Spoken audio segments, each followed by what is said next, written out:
Bonjour, asseyez-vous, je me présente, Madame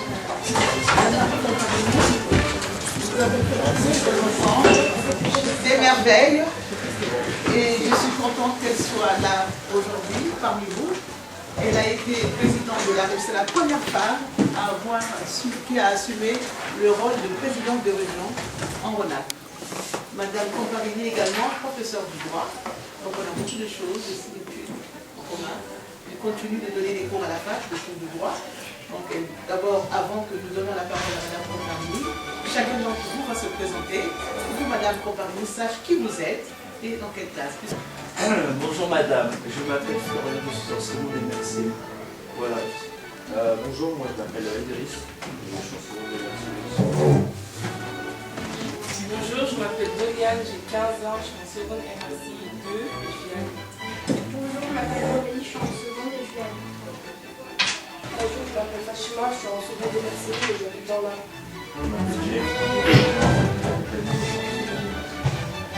Bonjour, je m'appelle Aloïsa, j'ai 16 ans et je suis en seconde lycée et je suis de Lille.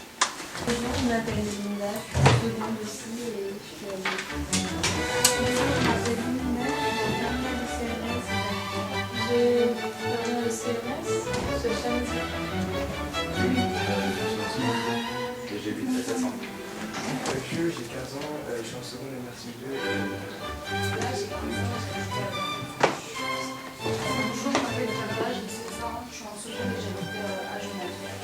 Bonjour, je m'appelle Sandati et j'habite à Lyon. Monsieur Belsadel, ils le connaissent parce qu'il était avec nous à Strasbourg mathématiques. Il est membre de la MAP, de notre association, l'association que je préside. Voilà. Bonjour tout le monde, c'est un petit peu vu, voilà. Bonjour, excusez-moi. Voilà, je vais me mettre par là, vous permettez, jeune homme? Ah, voilà.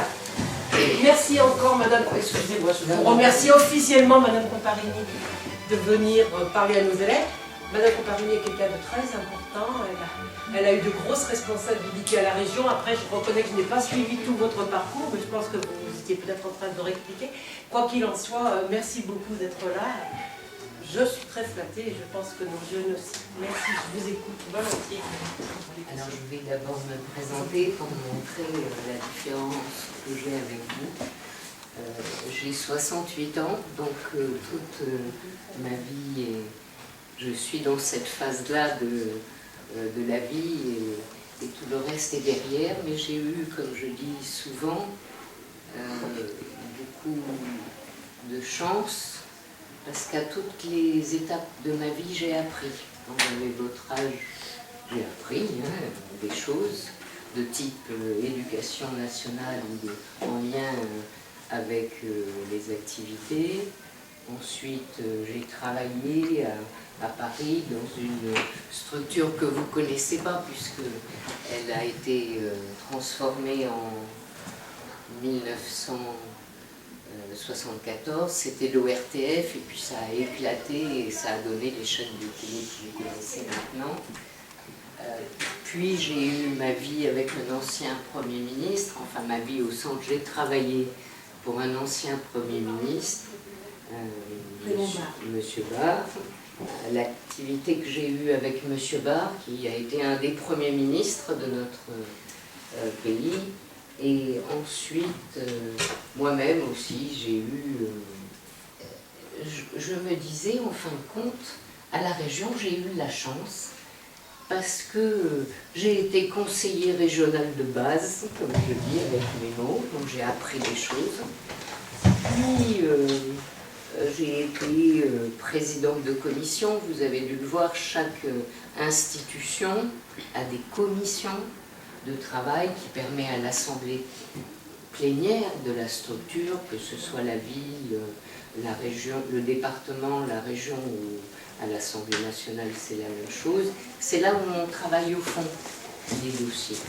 Et du coup, à la région, j'ai tout doucement grimpé en étant dans des commissions, puis rapporteur du budget et du plan. Et ce qui fait que quand le hasard de la vie a fait que je me suis retrouvée présidente de région, en fin de compte, j'avais accumulé des connaissances. Et ça, c'est quelque chose qui doit servir pas uniquement à la politique. C'est bien quand on a une activité de pouvoir avoir des expériences qui nous font connaître la structure où on est à l'intérieur, parce que au moins on apprend des choses, parce que je peux le dire, hein, tous, on apprend beaucoup quand on est au lycée ou à la fac, mais après c'est notre personnalité à chacun. Ce qu'on nous a appris, il faut un peu comme un tour de main, le mettre à notre corps, à notre personnalité. Et donc voilà, j'ai été président de région, puis député, et j'ai arrêté en 2007 mon activité politique, et je suis retournée à la fac mener des cours. Et j'aime bien ça parce que depuis 8 ans, avec une amie, à la fac, on a créé un Master 2, mais en alternance. Ce qui fait que nos élèves, nos étudiants, sont une semaine avec nous et une semaine dans une entreprise. Et de ce fait, ils sont très proches de la vie. C'est important de faire ce lien entre la vie et les connaissances qu'on a. Depuis 1 an et demi, comme tous les seniors, vous savez, les seniors, quand grâce au destin, qu'on tient encore un peu sur nos 2 jambes, on fait beaucoup de bénévolat, et donc à ce titre-là, je suis au conseil de développement de la métropole. C'est pour ça que je connais bien mes collègues du conseil de développement de Meyzieu. Je le dis à ceux qui sont de Meyzieu. C'est intéressant, c'est pas politique. Ce sont des citoyens qui aident les structures politiques à construire les actions publiques. Et donc c'est une jolie expérience que j'ai depuis 1 an. Donc voilà un résumé, en peu de temps, un cheminement avec ses hauts et ses bas. Hein. Je me suis plantée, j'ai été heureuse de certaines choses, mais voilà un cheminement de plus de, si j'enlève la jeunesse, de plus de 40 ans d'activité. Et donc je disais à Madame Paya que j'étais à votre disposition pour vous entendre et essayer de répondre aux questions que vous voudriez me poser. Je dis essayer parce que si je ne connais pas, je dirais modestement que je ne connais pas la réponse à la question peut-être très importante que vous m'aurez posée. Je voulais savoir pourquoi vous avez fait ce travail en tant qu'avoir été le Premier ministre. Ça a été le hasard de la vie qui m'a fait rencontrer M. Barre. Et c'est vrai que j'avais envie de travailler pour le collectif, parce qu'avant de rencontrer M. Barre, j'étais dans une entreprise privée. Et donc j'ai dit, je vais y aller, au moins je connaîtrai de l'intérieur comment se forme une décision politique. Est-ce que c'est uniquement, j'ai une idée, dit l'homme politique, et je la mets en œuvre, ou est-ce qu'il y a tout un processus pour arriver à une décision? Et donc c'est ça qui m'a fait un peu la curiosité, voilà, un peu la curiosité de voir comment ça se passe à l'intérieur de cette structure politique. Quels sont presque les ruisseaux d'informations qui remontent à l'homme ou à la femme politique, qui font qu'au dernier moment, l'homme ou la femme politique dit « ça y est, ça c'est un sujet important, il faut le mettre à l'ordre du jour de nos activités, et comment va-t-on pouvoir construire la solution, avec quels moyens financiers, avec quels acteurs ?» Et je trouvais ça intéressant. Vous avez toujours voulu être présidente de la région Rhône-Alpes ou ça a été sur un- Alors je vais vous raconter un petit secret. Dans les échecs. Donc vous voyez, tout à l'heure, je vous ai dit, je suis contente d'avoir été conseillère régionale de base, comme je dis, présidente de commission, rapporteur du budget, parce qu'en fin de compte, sur le papier, j'avais tout pour être présidente de région. Hein. J'avais pendant 10 ans, en tant que conseillère régionale, tout écouté, puis quand j'étais à la commission recherche et université, j'avais travaillé au fond, action internationale, tout ce qui est lié à la coopération décentralisée avec les régions amies de la région Rhône-Alpes par le monde. Là aussi, j'avais travaillé au fond, rapporteur du budget, ça allait bien, mais ce que je ne savais pas, et maintenant je le sais bien, c'est qu'il ne suffit pas d'être préparé pour être président de quelque chose. Effectivement, il faut un peu d'ego, il faut un peu le vouloir. Vous êtes allé à Strasbourg, le président de la Commission européenne, ça doit être terrible parce qu'il se sent éloigné. Ça nous aide de voir des gens, de voir des yeux, et du coup ça je l'avais, c'est ce qui me donnait du courage quand j'étais présidente à la région. Je voyais des gens, mais j'imagine que ceux qui sont présidents d'un État, imaginez Obama, hein, et je ne parle pas des dossiers de fond, mais un grand pays comme les États-Unis, ben voilà, et il est le leader, celui qui doit faire avancer, et il est certainement tout seul.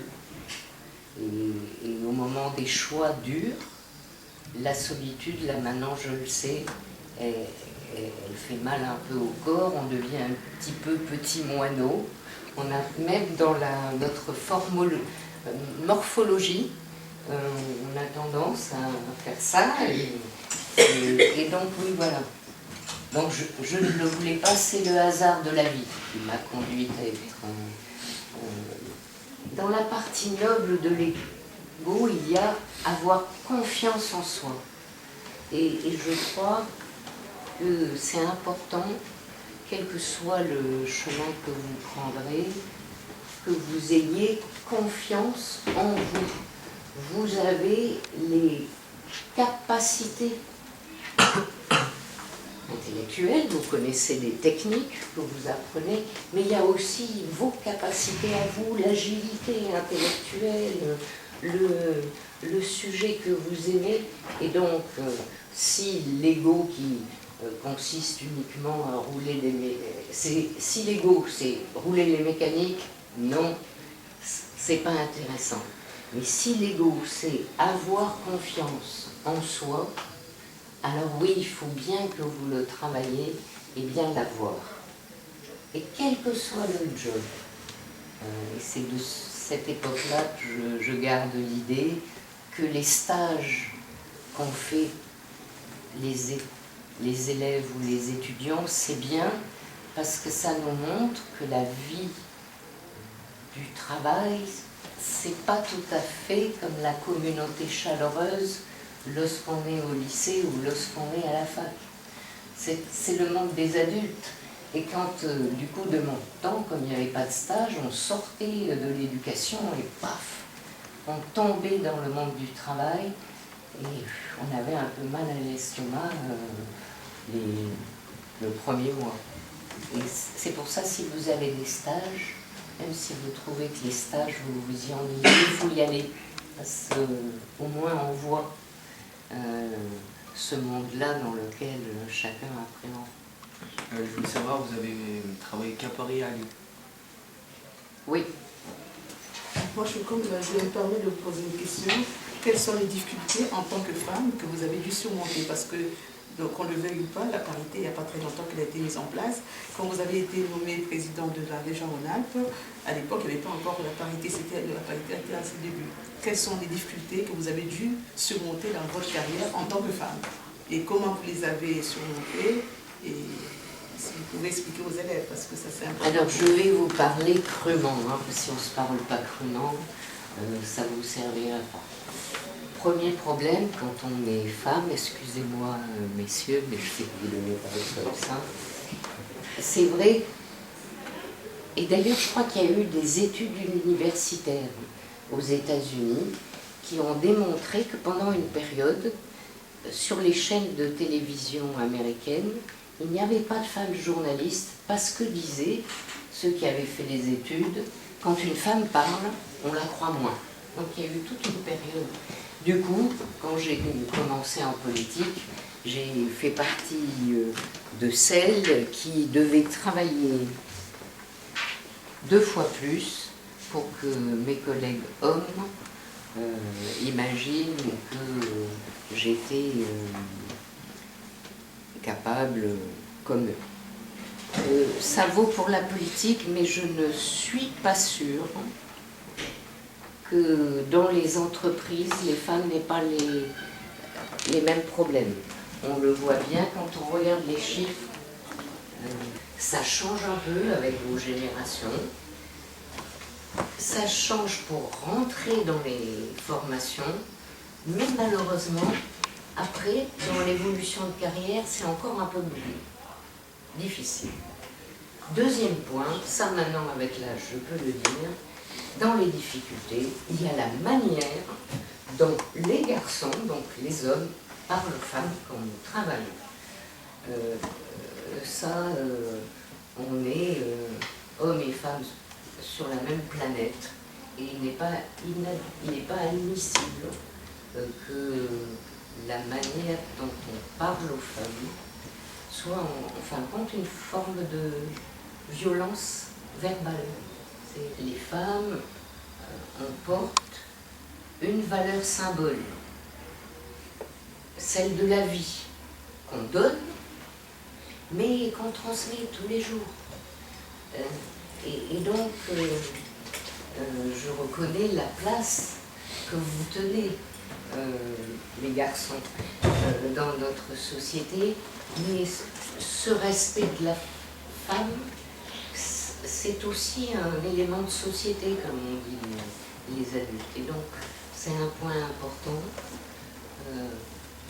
de le dire.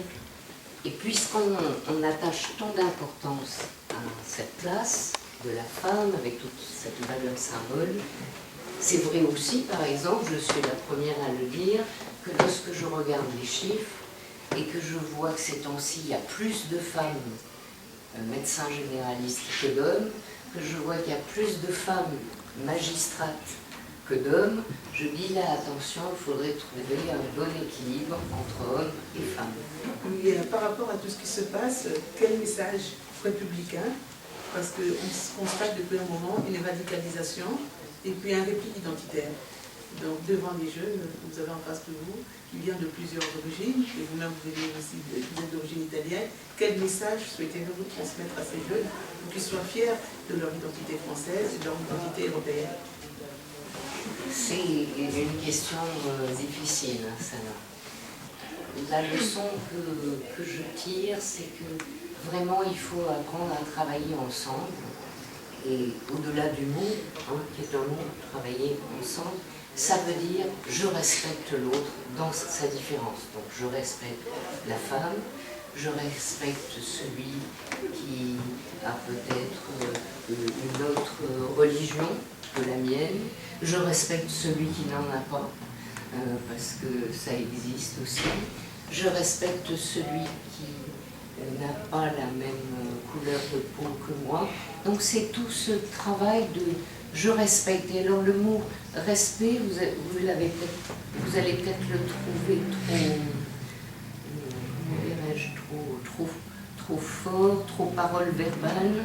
Derrière le mot respect, pour moi, c'est je comprends. Voilà. Si je comprends, je respecte. ces différences. Ils m'en parlent, j'essaie de les comprendre et du coup je me dis, ben voilà, c'est sa différence, moi aussi j'en ai une autre. Donc moi, je pense que c'est ça On est 6 milliards sur la Terre et il faut qu'on s'entende. On ne peut pas se faire la guerre. Ah ben, on a créé une mini-entreprise où on a différents rôles, il y a un PDG et tout ça. Et on peut vendre des calendriers et des chocolats pour financer pour notre mini-entreprise. Donc ça c'est l'objectif. Monsieur le PDG. Comment vous mettez en œuvre l'orientation de la présidence? Moi je suis le PDG et chaque personne dans notre classe a un rôle défini et il faut que j'aide chacun. Enfin, il y a 3 groupes de 5 je crois. Et bah faut que je vienne dans chaque groupe pour essayer de les aider. Et voilà. Alors moi je suis secrétaire adjoint dans la mini-entreprise. Et que faites-vous? Le budget, la com. Je gère les papiers, tout ça avec la secrétaire en fait. Maintenant, le service commercial. Oui, vous expliquez ce que vous faites? Je suis directeur commercial et je m'occupe des ventes et tout ce qui va avec. La directrice des ressources humaines, Lola.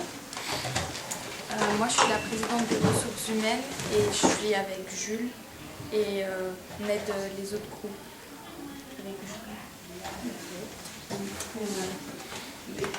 Les commerciaux sont où?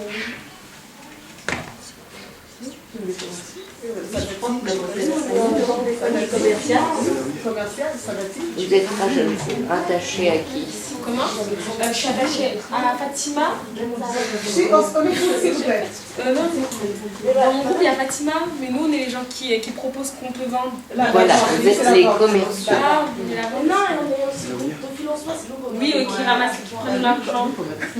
Ah, ça? Et est-ce que c'est une mini-entreprise théorique ou est-ce que, c'est pour ça que je vous posais la question qui est responsable du groupe achat, vous faites vraiment, vous achetez des chocolats et des calendriers, comme le disait la présidente de l'association, pour les vendre. Oui. Alors, en fait, on va créer un calendrier et avec des personnes connues. Comme vous, dont vous, oui, ouais, madame Monsieur Ruffy. Madame Grosse Tête, que ouais, vous voilà. avez vu à Strasbourg. Et après, on va le vendre. D'accord. Il y avait une main. Alors, oui, on doit déposer le statut de notre entreprise à la préfecture. Donc ça, c'est le groupe administratif avec le secrétaire général qui le fait. Et... On attend l'accord de la directrice parce qu'on ne peut pas décider. C'est une association de la mini-entreprise du lycée. Les élèves ont rédigé les statuts, mais on ne peut pas aller à la préfecture sans l'accord de la directrice parce que nous devons aussi apprendre aux élèves à respecter le règlement du lycée également. Donc on attend, dès que la directrice nous donnera le feu vert, les élèves iront, je les accompagnerai pour déposer les statuts à la préfecture. Et pour vendre, est-ce que vous allez utiliser ce que j'ai appris grâce à vos générations Le porte-à-porte. Le porte-à-porte. Ça, c'était de longtemps, mais est-ce que vous allez utiliser le style Facebook, Twitter, le réseau? Non, je crois pas. Il y a monsieur... Ou c'est les commerciaux qui vont vous le suggérer? Monsieur, ils sont soutenus par 2 journalistes. Ah, voilà. Monsieur Ruffier, rédacteur en chef de Lyon Capitale, que vous connaissez très bien. Monsieur Nieli, qui est ancien général de l'armée française, qui est journaliste au Progrès et professeur de communication. Il va les aider aussi. Et ce qu'on a prévu, Madame la consul du Maroc fera venir les opérateurs économiques d'origine maghrébine, de la Turquie, d'Afrique noire qui ont réussi, et les consuls généraux pour leur présenter les projets des élèves et leur obliger, parce qu'elle va leur imposer, de prendre une part dans la mini-entreprise comme action pour aider les jeunes à réaliser leurs projets. Elle a beaucoup évolué, cette jeune fille, depuis l'année passée. Les autres aussi. Elle vient de Turquie. Voilà, elle fait énormes des progrès. Elle a fait.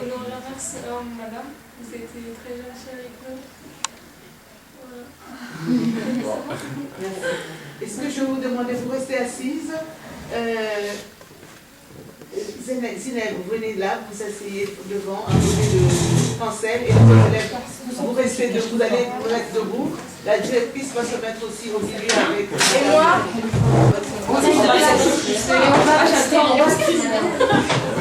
Voilà, très bien.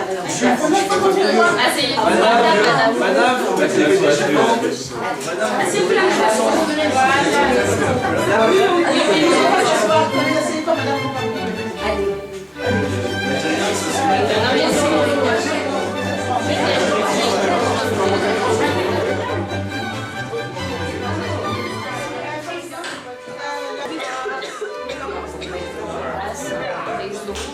entre les industriels du textile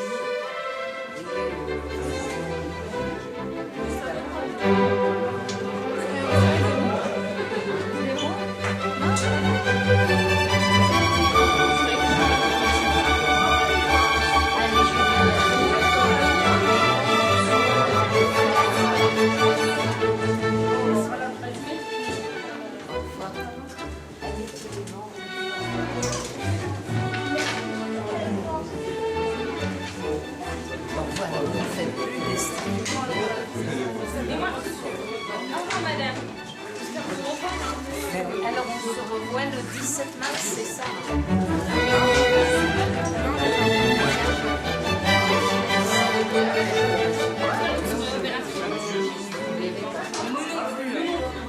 Vous êtes gravés en moi.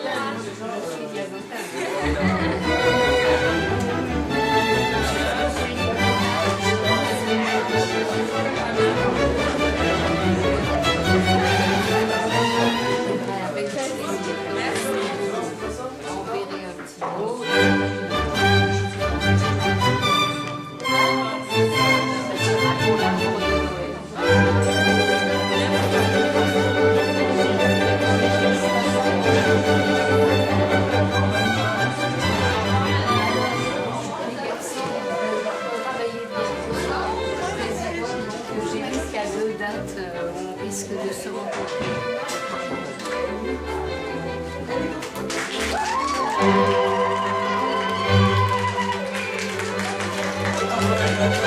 Nous a beaucoup aidé pour aménager les locaux, pour les acheter déjà, La moitié de ces locaux ici ont été financés par la région.